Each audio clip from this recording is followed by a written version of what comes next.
The largest retailer in the United States, the company more Americans depend on than any other, is quietly signaling that doing business in America no longer makes economic sense. So, this is not a rumor, this is not a political talking point, and it has nothing to do with shoppers staying home. What's happening right now could permanently raise the cost of living for tens of millions of Americans starting at the checkout line. It's the moment you realize that the place you have always depended on might not be as solid as you thought. For most Americans, the economy isn't a chart on CNBC, it isn't a CPI print, it isn't a bond yield. The real economy shows up in ordinary places. It shows up in the price of groceries, in the cost of school supplies, in whether a family can replace worn out tires without putting it on a credit card. And more than anywhere else, the real economy shows up in one store, Walmart. Statistically, no other retailer touches more American households, no other company moves more physical goods more consistently than Walmart. For decades, Walmart hasn't just been a store, it's been infrastructure. It's been the invisible system that made everyday life cheaper, more predictable, and more manageable, especially for middle and lower income families. And that's why the current signals coming out of Walmart feel so unsettling, because what's happening right now isn't about shoppers disappearing, it isn't about Walmart forgetting how to operate, it's about the rules changing so dramatically that the old math no longer works. The unspoken deal Walmart made with America. For most of modern history, Walmart operated under a very clear and simple bargain with the American consumer. Walmart would do the hard part. They would build a massive logistic network. They would negotiate relentlessly with suppliers. They would source products from every corner of the globe. They would compress cost until there was nothing left. And in exchange, Americans got something incredibly valuable: low prices, consistency, predictability. No matter what was happening in the world, recession, wars, political chaos, Walmart was supposed to be the place where prices didn't spiral out of control. That was the promise. That promise was only possible because of globalization. The late 20th and early 21st century economic model allowed companies like Walmart to move goods across borders effectively, cheaply. That system wasn't perfect, but it delivered one undeniable result: lower prices for American consumer, and Walmart became the purest expression of that system. When a headline feels impossible until it isn't. Now imagine reading a headline that suggests Walmart is pulling back from the United States. At first glance it sounds absurd. Walmart leaving America feels like electricity abandoning power lines. Walmart isn't just in the US, Walmart is the US retail landscape, which is exactly why these movements matter. Because this isn't a rumor and it isn't a panic bait. What we are seeing is the logical outcome of policy decision colliding with economic reality. The shift isn't happening because Americans stopped shopping, it's happening because the cost of serving the American market is being structurally altered from the top down. The policy shock no one wants to explain clearly. At the center of this story is one word that gets tossed around casually: tariffs. Politically, tariffs are sold as strength, they are framed as punishment, they are marketed as leverage. But economically, a tariff is something much simpler. It's a tax.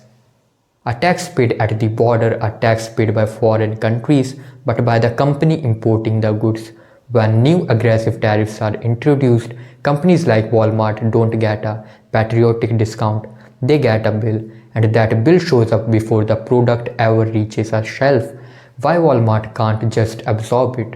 So here's the part that gets lost in political speeches. Walmart does not run on fat margins. Their entire model is built on volume, not markup. They sell enormous quantities of good at extremely thin profit margins. That's how they keep prices low, and that's how they keep dominate. So when tariffs suddenly add 20%, 40%, even 60%, the cost of imported goods, Walmart faces a brutal choice. Option 1: raise prices. But raising prices breaks Walmart core identity. Option 2: reallocate. Shift supply chains, shift inventory, shift growth priorities to market where selling good isn't artificially penalized. And this is where the story quietly changes from political rhetoric to economic consequences. Ditching the US doesn't mean what you think. When people hear that Walmart may be pulling back from the US, they imagine something dramatic: empty stores, locked doors, shelves striped bare overnight. That's not how this works. What ditching the US really means is far more subtle. It means less priority for American inventory, slower restocking, higher prices on everyday goods, more focus on international market with lower friction. It means the American consumer quietly loses access to the cheapest version of product. No press conference, no warning, just a gradual erosion of affordability. So why this is a red flag for the entire economy? Walmart isn't just a retailer, it's a bellwether. Its supply chains touch manufacturers, ports, trucking, warehousing, labor markets, and consumer demand all at once. If Walmart starts signaling that the US market is too expensive, too complex, that signal doesn't stop at Walmart, it spreads. And that's why this story isn't about corporate strategy, it's about the American standard of living. When policies make everyday goods more expensive to move, stock, and sell, the cost doesn't disappear. It lands where it always does, at the checkout line, the part everyone was warned about. None of this is unexpected. Economists warned about it. Supply chain experts warned about it. Retailers warned about it. Trade wars don't punish abstract entities, they punish consumers, first through higher prices, then through reduced availability, and when the largest retailer on earth starts adjusting its behavior in response, that's math. And most importantly, what happens to an economy when its cheapest, most efficient distribution system starts pulling away? That's what we need to unpack next, because this story isn't over, this is just the beginning. How America turned its cheapest system against itself. To understand why this movement matters, you have to step back and ask a harder question. How did the American government and the American economy end up pulling in opposite direction? Because that's what's happening right now. This isn't about one retailer, it's not even about Walmart specifically. This is about whether the economic system the United States spent 4 decades building is now being dismantled piece by piece, and what that means for the price you pay. When the dust settles, politicians don't absorb the cost of these decisions. Corporations don't absorb it either. The cost always lands on the same person, the shopper standing in line, watching the total climb, trying to figure out when the deal quietly disappeared. The machine behind the store. To grasp the gravity of this shift, you have to look at the machinery itself, not metaphorically, literally. You have to go back to what Sam Walton actually built. Most people think of Walmart as a place you go to buy things, but economically speaking, Walmart is something else entirely. Walmart is an importer, a massive one. It's a vacuum system that pulls goods from manufacturing hubs across the globe, especially Asia, and distributes them into American homes with ruthless efficiency. The trade-off America accepted. For roughly 40 years, the United States made a very explicit deal with itself. It allowed domestic manufacturing to shrink, factories closed across Ohio, Michigan, entire towns hollowed out as production moved overseas, and both political parties told Americans the same story. Yes, some jobs would disappear, yes, entire industries would reallocate, but in exchange, Americans would gain access to something else. An endless supply of cheap goods. You might not make the microwave anymore, but you could buy one for $40. You might not sew the clothes, but you could outfit a family for less than a week's wage. That was the globalization bargain, and Walmart became its most efficient delivery mechanism. Globalization perfected. Walmart didn't just participate in globalization, they optimized it. They mastered the movement of a shipping container from Shenzhen to Long Beach to a distribution center in the American heartland, faster, cheaper, and at greater scale. So what this decision really means? Slapping tariffs across the board is a decision to make it harder to be poor in America, a decision to make rural life more expensive, and in the twist, many of the people hurt most were the loudest supporter of the tough talk, not realizing the toughness was aimed directly at their own purchasing power. America's first consumer last Filtered through tariffs, America's first becomes something else. Government revenue first, political narrative first, the consumer comes last. Walmart isn't making a moral judgment, they are reading the scoreboard. The game is rigged against importers. The two impossible choices. At that point, Walmart has no good options. Option 1, raise prices, turn the $5 shirt into a $7 shirt. But Walmart customer base is price sensitive. By definition, many are already stretched thin. Raise prices too much and demand collapse. Option 2, stop selling that shirt in America. Not loudly, not dramatically, just quietly shift focus. Shift inventory, shift capital, shift growth. And this is where the phrase ditching the US stops sounding dramatic and starts sounding accurate. Why this should terrify policymakers? Walmart is now looking at the United States, its birthplace, its largest market, its historical foundation, and seeing a hostile operating environment, not because of profit taxes, but because of taxes on inventory. That distinction matters. If importing goods becomes economically irrational, Walmart will stop importing goods for the US, and that's exactly what the incentives are now encouraging. So where Walmart goes instead, capital always moves toward efficiency, so Walmart is rebalancing. They are expanding focus in Mexico where they already dominate retail. They are doubling down on India through Flipkart, one of the fastest growing consumer markets on earth. They are allocating attention where goods can move freely without artificial friction at the border. This isn't a political statement, it's a rational response to policy. Incentives don't care about patriotism, governments can demand loyalty, markets don't listen. When policies punishes efficiency, efficiency leaves. And what we are witnessing right now is not a company betraying its country, it's a system realigning under pressure.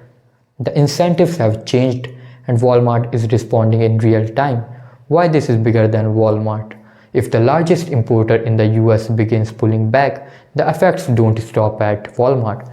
Prices rise, selection shrinks, availability tightens, and the American consumer already is squeezed absorb the shock. This is what it looks like when a globalized system is reversed without a replacement ready. So what comes next? This is a question no one in Washington wants to answer directly. Can the US maintain low consumer prices without global supply chains? How long can households absorb higher cost before something breaks? And what happens when the cheapest system ever built stops working? That's where the story goes next. Because once incentives changes, outcomes follow, and they don't ask permission. Who actually pays when the deal is broken? For decades, the incentive was simple. Build it in Asia, sell it in America. That was the engine. But incentives don't care about nostalgia. They follow policy. And now the incentive structure has flipped. Build it in Vietnam, build it in Mexico, build it anywhere and sell it anywhere. Except the country that just installed a massive paywall at its own border. That's the quiet truth hiding beneath the rhetoric. The irony nobody wants to sit with. The stated goal of tariffs is straightforward. Bring manufacturing back to the United States. The theory goes like this. If Walmart can't import a cheap t-shirt, they will force to buy one made in South Carolina. It sounds logical until you ask a basic question. Where is that factory? Is there a textile plant in South Carolina ready to produce at scale? Is there a trained workforce ready to staff it? Are the machines available? The dyes, the raw materials? And if those inputs are imported, which many are they now tariffed too? This is the part policy slogans skip. Supply chains are not light switches. You don't replace 40 years of global infrastructure with a press conference. The dangerous void we are entering. Here's what happens instead. Foreign goods become too expensive, domestic goods don't exist yet, and the company that connects the two, the importer, the distributor, the retailer, steps away, not out of spite, out of survival. That's the void we are entering, and the interim phase everyone's ignored. It doesn't last week, it doesn't last month, it can last years. This isn't a corporate strategy, it's a system rewiring. When a company the size of Walmart decides the US market is too risky, too expensive because of government policy, this isn't about closing a few stores, it's about rewiring global capital flows. It's about deciding that the American consumer is no longer the most attractive customer in the world. And ask yourself, why would they be? If every product carries a penalty tax before it even hits the shelf, purchasing power collapses. Walmart sees this coming long before politicians do. They have the cleanest demand data on earth. They know exactly what happens when prices rise 5%. They know what happens at 10%, and they know that 20% isn't inflation, it's a cliff. So instead of driving off that cliff with everyone else, they steer towards calmer water. Capital always takes the path of least resistance. Markets are not emotional. They don't reward loyalty, they reward return. For half a century, the path of least resistance led straight to the American suburban household. Today, that path is being blocked by policy. So, Walmart does what rational actors always do, they find a new path, one that may bypass the United States entirely. Who actually takes the hit? There's an old saying, when elephants fight, the grass gets trampled. In this economic brawl between the White House and global supply chain, the grass is the American household, earning under $50,000 a year. Strip away the political language, forget winning, look at the accounting. Someone always pays. There is no such thing as a free trade where the cost really goes.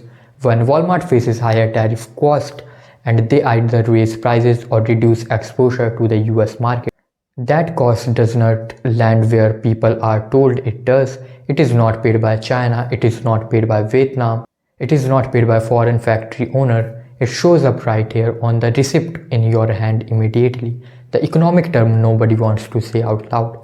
Economists have a word for this, a regressive tax. A tax that hurts poorer households more than richer ones.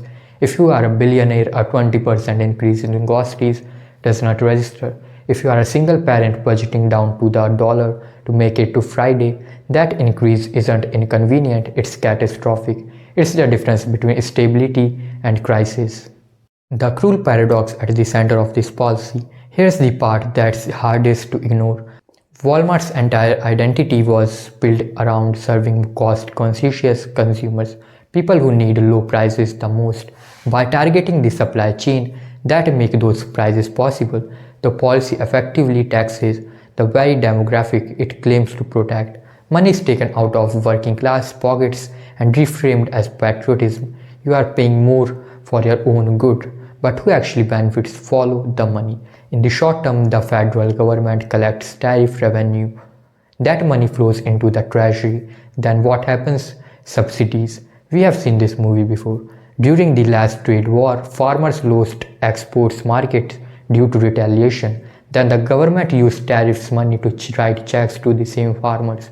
A closed loop. The government breaks the market, then offers relief, funded by the damage.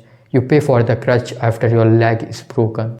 The other winners, a small group of protected domestic industries, benefit. If you can't compete on price, tariffs are great. They allow inefficiency to survive.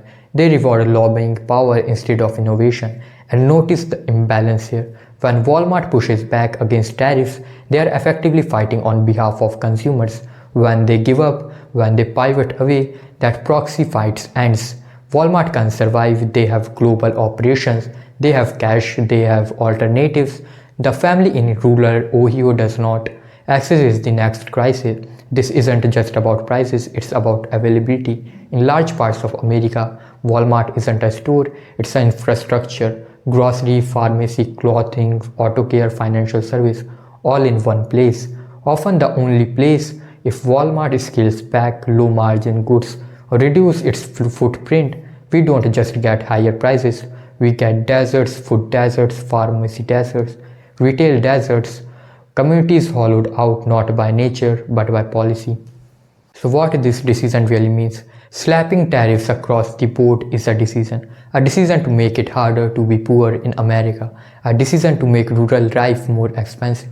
And the twist, many of the people hurt most were the loudest supporter of the tough talk, not realizing the toughness was aimed directly at their own purchasing power. America's first, consumer last. Filtered through tariffs, America's first becomes something else. Government revenue first, political narrative first, the consumer comes last. Walmart isn't making a moral judgment, they are reading the scoreboard. The game is rigged against importers and therefore rigged against customers who rely on imports, so they step away. The final turn of the screw, when prices spike and shelves thin out, the architect of this policy will not take responsibility. That's not how politics works. Instead, the narrative will shift, the villain will be named. A wealthy corporation, corporate greed, price gauging, lack of patriotism, and Walmart will be the perfect target. Faceless, massive, easy to hate. When market mechanics break, someone has to be blamed.